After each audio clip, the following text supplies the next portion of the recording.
आज हम देखते हैं कितनी वाटर कैनन है, कितनी इनकी गोलियां हैं। आज हमारी छातियां आगे होंगी, इनकी गोलियां होंगी।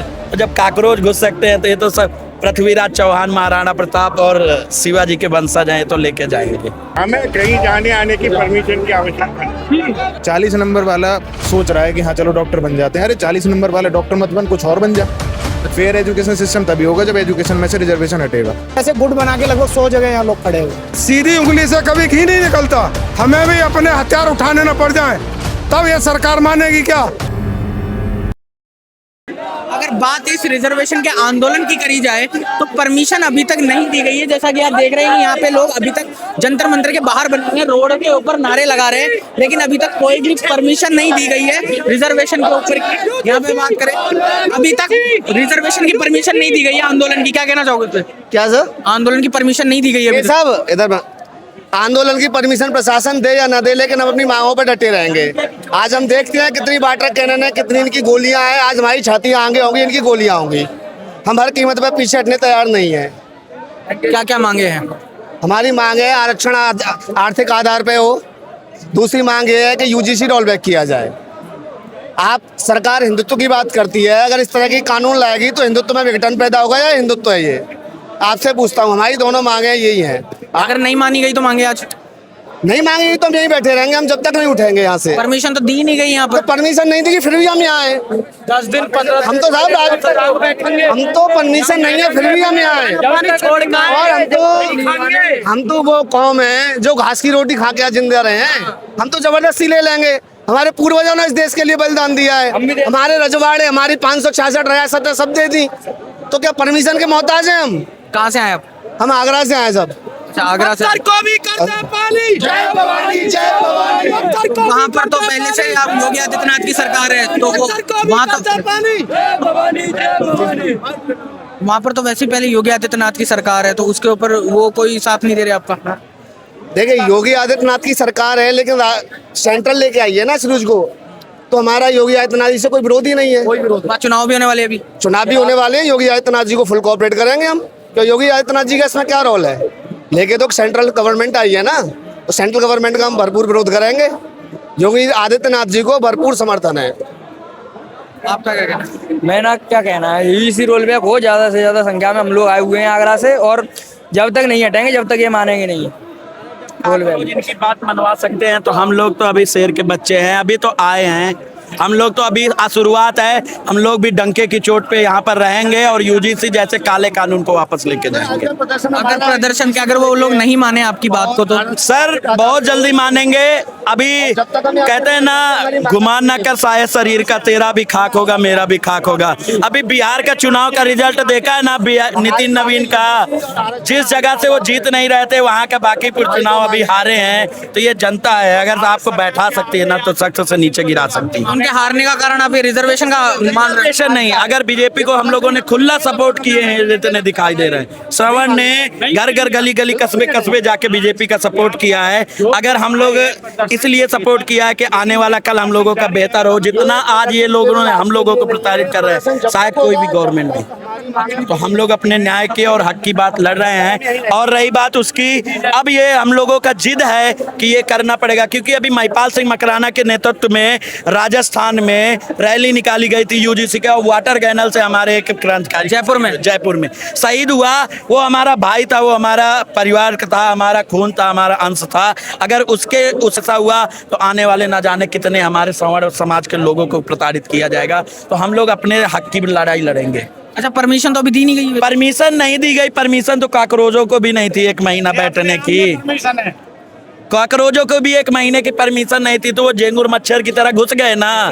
घुसने के बाद यही दिल्ली से, यही जंतर मंतर से उनकी मोदी के बात सुना के और उनको अपना वापस ले लिया ना। जब काकरोच घुस सकते हैं तो ये तो सब पृथ्वीराज चौहान, महाराणा प्रताप और शिवाजी के वंशज हैं, तो लेके जाएंगे।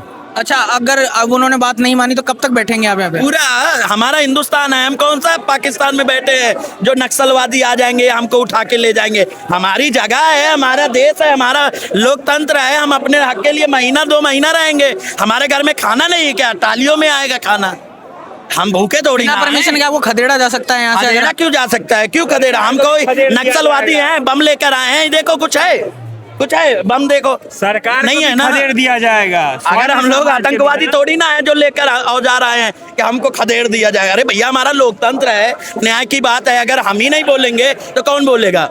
अब बीजेपी के जितने भी श्रवण समाज के नेता हैं उनको मैं कल भी बोला था, आज भी बोल रहा हूं आपके चैनल के माध्यम से, अगर वो आज भी नहीं बोलेंगे तो 2027 में उनका खुल का विरोध होगा। अब बड़े से बड़ा नमूना देखने को मिलेगा। अभी बिहार का चुनाव देख चुके हो, बताने की जरूरत नहीं। 27 में क्या देखने को मिलेगा? बिल्कुल मिलेगा, विरोध किया जाएगा, बीजेपी का खुला विरोध। यूपी में भी बिल्कुल खुला विरोध यूपी में इसलिए किया जाएगा क्योंकि यूपी सबसे बड़ा प्रदेश है। यूपी सबसे बड़ा झटका देना, परिवर्तन ही प्रकृति का नियम है। अगर आप परिवर्तन नहीं ला सकते हो तो आप देश में बदलाव लाने की जरूरत नहीं है। हमने बीजेपी को तो तब चुना था जब अटल बिहारी वाजपेयी जैसे लोग थे, उन्होंने बोला कि पाकिस्तान बोल रहा है कि मैं परमाणु हमला कर दूंगा, परमाणु हमला कर दूंगा। तो अटल बिहारी वाजपेयी ने बोला था कि आधा हिंदुस्तान कुर्बान कर दूंगा, आधा हिंदुस्तान कुर्बान कर दूंगा, लेकिन कल तक का सूर्योदय पाकिस्तान नहीं देखेगा। हम ऐसे बीजेपी के साथ जुड़े थे जो हमारे देश के लिए, हमारे हित के लिए, हमारे न्यायपालिका के लिए लड़ते थे। हमने ऐसे झिंगुर मच्छरों को लिए नहीं चुना था। क्या कारण है ऐसा, क्यों मतलब यूजीसी या फिर ऐसा कानून क्यों लाई बीजेपी? बीजेपी उनको लगता है कि हम 75% के साथ हैं तो शायद हमको चुनाव में या किसी भी जरिए से हमको मदद मिलेगी। लेकिन हम एक चीज जानते हैं, पेड़ उठली बोने से पेड़ जरूर आता है। कोई पेड़ बहुत जल्दी आ जाता है, कोई पेड़ बहुत। आप केला लगाओगे शायद 1 महीना 2 महीने में केले में फल पा सकते हो, लेकिन आम का पेड़ लगाने के बाद आप 5 साल या 1 साल बाद भी खाओगे। और ये हमारे सामने हाँ, यहाँ पे आप देख सकते हैं, यहाँ पे अनिल मिश्रा भी आ गए हैं। जो अनिल मिश्रा है, ये भी काफी नाम रहा है इनका। ये देश जुल्म की टक्कर पर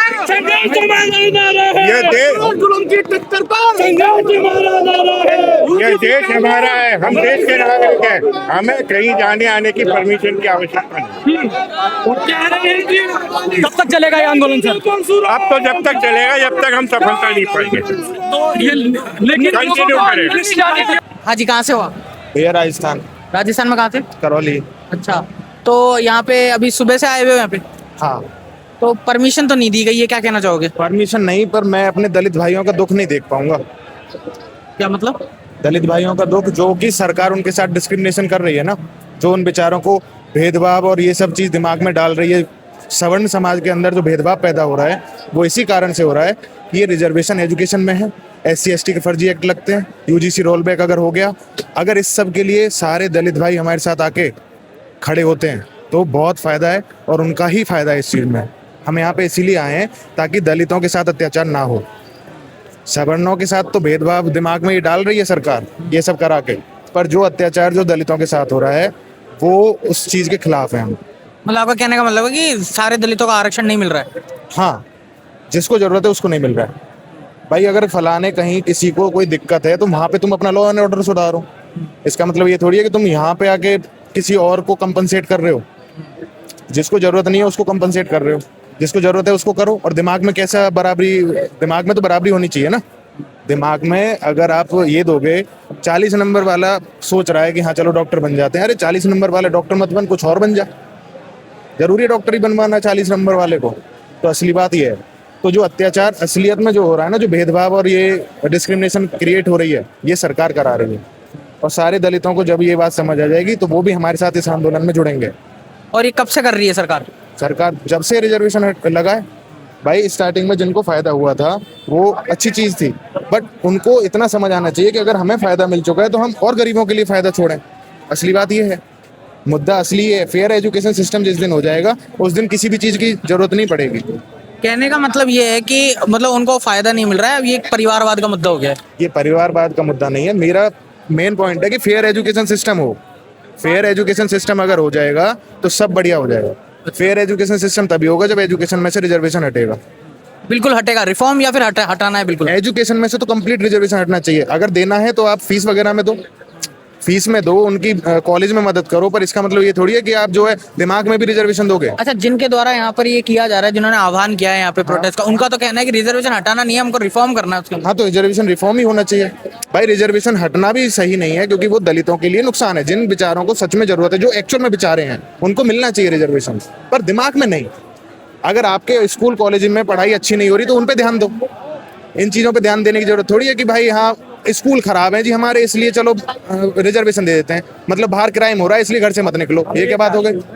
हम ये चाहते हैं कि अगर आरक्षण हो तो आर्थिक स्थिति हो, गरीब का बच्चा है, चाहे सबड़ हो, चाहे दलित हो, चाहे कोई भी हो, उसको आर्थिक स्थिति के आधार पर अगर आरक्षण मिले तो वो द्वेष भावना नहीं फैलाएगा समाज के बीच में है, जातियों के बीच में है। अच्छा, आप कहाँ से?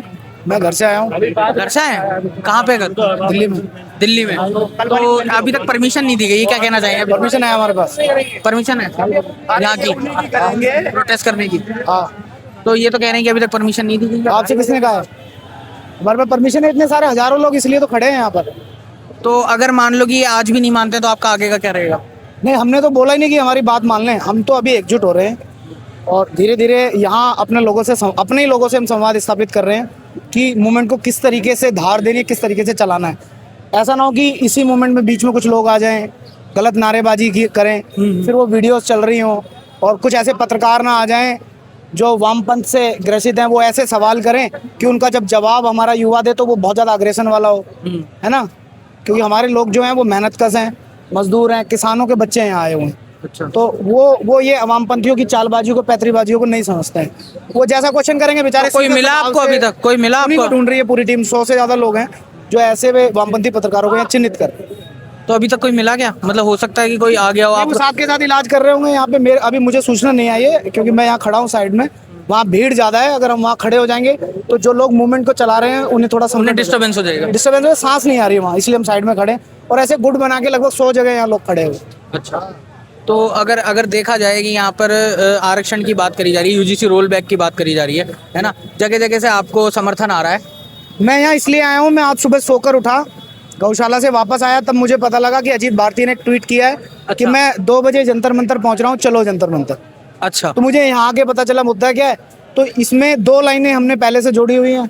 जब ये सोशल मीडिया पर मुद्दा खड़ा हुआ तो तब हमने ये बात रखी थी कि जब आरक्षण खत्म करने की बात हो तो शक्ति लगेगी, एकजुट होंगे हम।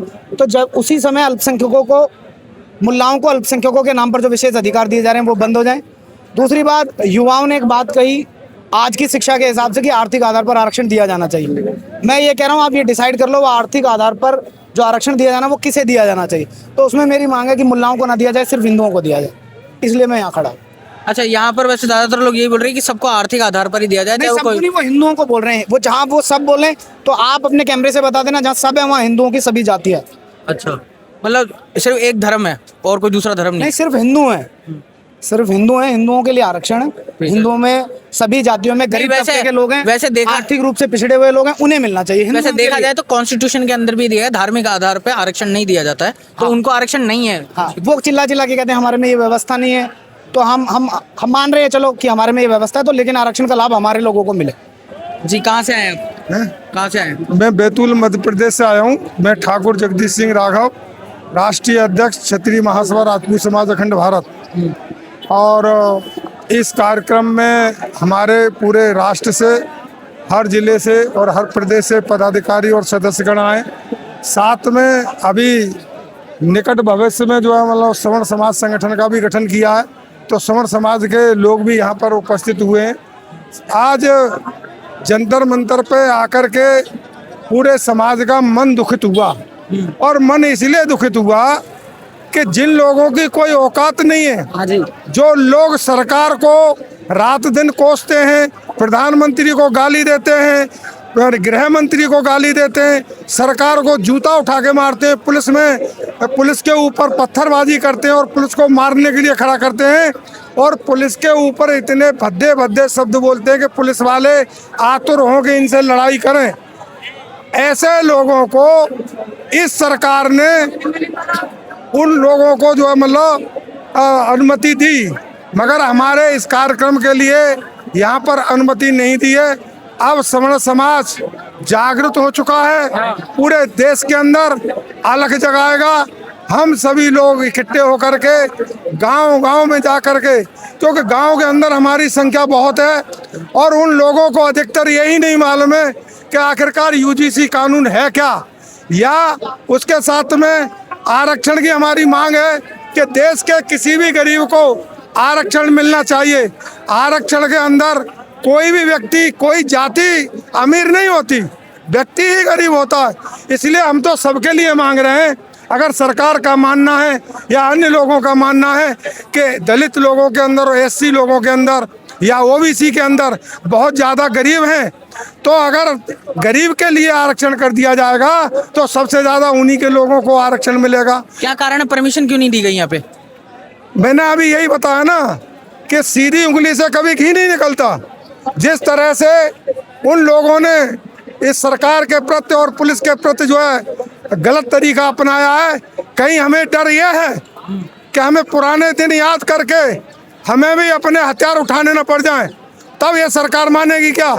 हमने तो इस सरकार के लिए और देश के लिए हमारी रियासतें दे दी और इस यहाँ के लोगों को जमीनें जायदादें दे दी, तब हम मुख्यधारा में इन लोगों को जोड़ा है। आज ऐसे ही समाज के लिए सरकार 80 साल से सिवाय प्रताड़ना के अलावा कोई काम नहीं करा। जितने भी कानून लगाएं वो सभी के सभी कानून, चाहे SC ST का कानून हो, चाहे आरक्षण का मुद्दा हो, चाहे UGC का हो, UGC का कानून तो इतना खतरनाक है कि हमारे बच्चों को निकालने की कोशिश की गई है।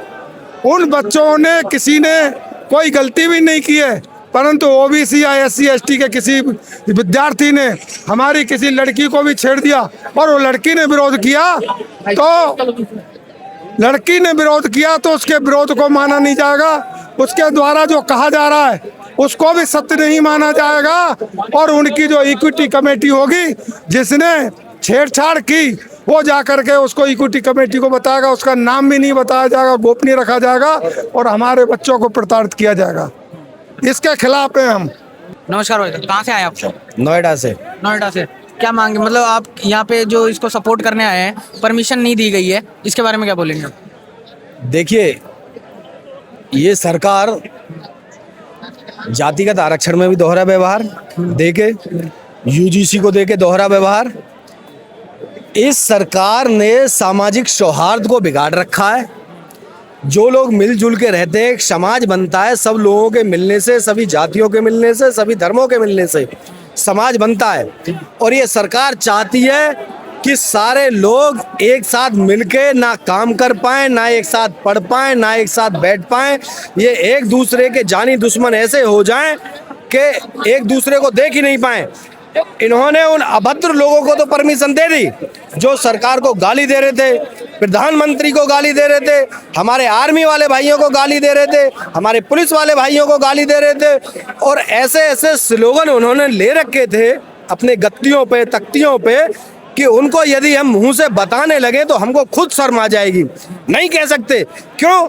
क्योंकि हम उस विचारधारा के लोग नहीं है, हमारी मानसिकता गंदी नहीं है कि जो हम इस देश को गंदा करें। हम इस देश को सोने की चिड़िया और विश्व गुरु बनाना चाहते हैं और वही सरकार से कहना चाहते हैं कि ये जो दोहरी राजनीति आपने एक देश। क्या कारण है, क्यों नहीं दे रही? मतलब कि दोहरा मापदंड क्यों है आपके हिसाब से? उनको दी गई परमिशन, आपको नहीं दी गई, क्या कारण? अब ये हम क्या कह सकते हैं, तो सरकार जाने ना भाई। वो इसलिए नहीं देना चाह रही, उसको पता है कि जितने भी वो लोग हैं उनके अंदर बुद्धि बहुत कम है। 80 साल हो गए आरक्षण को, 80 साल जितनी सुविधा उनको मिल रही है ना, यदि सवर्ण कास्ट के एक छोटे से अनपढ़ बच्चे को भी मिल जाए ना तो वो अर्श और फर्श और अर्श पे पहुंच जाएगा। उनको 80 साल में आज भी वो भूखे और नंगे हैं, तो इस बात की गारंटी हमारी थोड़ी है। इस बात की हम मानते हैं कि कोई आर्थिक रूप से किसी पे पैसा कम है, कोई गरीब है और समाज इतना बड़ा होता है। हमारे भी गांव में, आसपास के गांव में कोई गरीब है, चाहे वो किसी भी जाति से, कोई किसी भी धर्म से, यदि उसकी बहन बेटी की शादी है तो पूरा गांव मिलकर उस बहन बेटी की शादी ऐसी करता है कि करोड़पति की शादी नहीं होती होगी। लेकिन ये तो मानसिक रूप से भी विकलांग बना रहे हैं। एक तरफ तो ये देख रहे हैं कि 99% बच्चा लेके आ रहा है, एक तरफ 40%, 0%, -40%। अरे यार, ये कहाँ का वो है? डॉक्टर बना रहे हैं उनको, क्या है उनसे अपना इलाज करवाएंगे? खुद तो प्राइवेट हॉस्पिटलों में जाके हर चीज इनको फ्री में मिलती है, टोल इनके फ्री में, सारी चीज इनके फ्री में। पिस रही है आम जनता। टोल इतने बढ़ा दिए देश में, देश को लूटने पर टैक्स इतने बढ़ा दिए। आज देश की जीडीपी देखो ना, देश का रुपया देखो ना कितना डाउन है। लेकिन कई विपक्षी दल या कई नेता तो बोलते हैं जातिगत जनगणना होनी चाहिए। मैं ये कह रहा हूँ जातिगत जनगणना हो जाए, धर्म की जनगणना हो जाए, कोई सी भी जनगणना हो जाए, लेकिन इस देश में एक देश है भारत, एक कानून होना चाहिए। इंसानियत के नाम का सारी चीज एक होनी चाहिए। जो गलत है उसको गलत और जो सही है उसको सही बोलने वाला कानून होना चाहिए।